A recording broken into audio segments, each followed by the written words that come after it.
பரவாயில்ல உனக்கு பிடிக்கவே தேவையில்லை எங்க அப்பா அம்மா குடிச்சா போதும் உனக்கு பிடிச்சா பொண்ணுன்னு வச்சு யோசிச்சு வரணும் மரியாதை கொடுக்கணும் மரியாதை கொடுக்கணும் மரியாதை தெரிய மாட்டேங்குது யாருக்கு எப்படி பேசுனே தெரிய மரியாதை என்னன்னு தெரியும் தெரிஞ்சாதான் என்ன பண்றது தெரியும்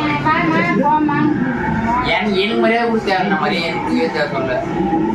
மற்றவங்களுக்கு மரியாதை கொடுக்கணும் ஃபர்ஸ்ட்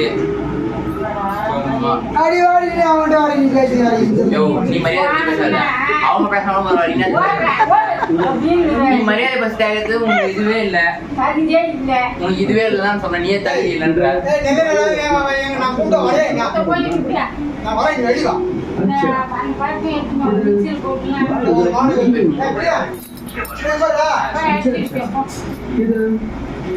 நீங்க சாப்பிட்டு நீங்க போய் இருக்கணும் அது கூட பிரச்சனை இல்லை